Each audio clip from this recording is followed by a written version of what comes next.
You ever throw on a DaBaby track and just feel like you've been shot out of a cannon? It just hits. It's this relentless, non-stop engine of energy that grabs you and just refuses to let go.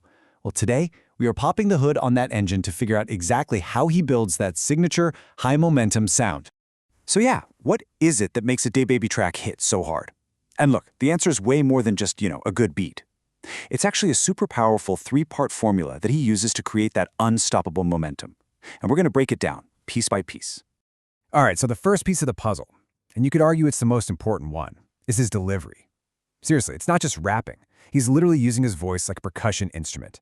This is the heartbeat of the whole engine, right here. We're calling this his percussive flow. Think about it. He basically turns his voice into a human drum machine. He's chopping up words into these short, sharp, hard-hitting bursts. It's not about melody at all. It's all about creating this powerful, rhythmic pulse that just drives the track forward.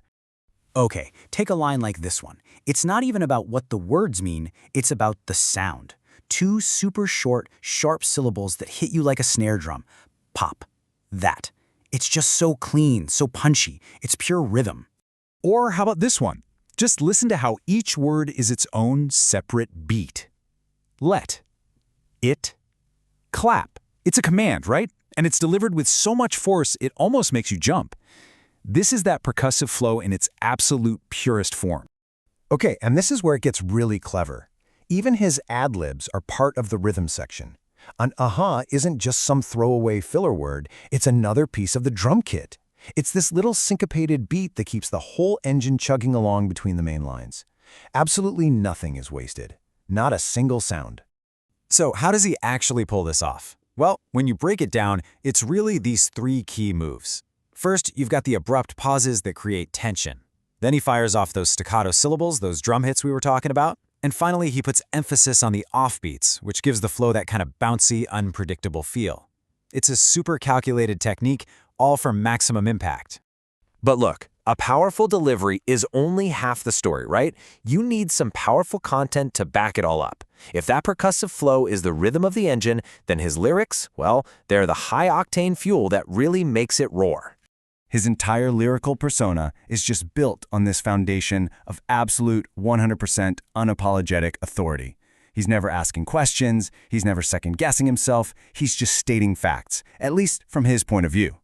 It's a masterclass in performing pure confidence. I mean, a line like this just shows you the sheer scale of that confidence. He's not saying he's the best on the block. He's making a statement of total, global dominance. The line itself is just as bold and assertive as the way he delivers it. And that theme of control, it just keeps on coming. This isn't a suggestion, it's a flat-out declaration of power. He's basically planting his flag at the top of the mountain and telling everybody else that he can and will move them out of the way. You can really feel how those assertive lyrics and that punchy flow just lock in together. So when you boil it all down, his lyrical authority really comes from these four things. You've got that unapologetic confidence, those assertive commands like let it clap, the statements of control we just talked about, and just a total disregard for anyone he sees as competition. Man, that is a potent mix. All right, now for the third and final piece of the puzzle. You've got the rhythm, you've got the fuel, but you need something to keep all that energy spinning, right? Something to make it stick in your head. And that's the job of the anthem hook. It's like the engine's flywheel. So what's the magic of his hooks? It's their absolute simplicity. They are not meant to be complex. They are designed from the ground up to be earworms. They just cut through all the noise with a super simple, repetitive, chant-like phrase that gets lodged in your brain almost immediately. And this comparison here shows the strategy perfectly. You see, his verses can actually be pretty complex and wordy, but the hook? Oh, the hook is brutally simple and direct.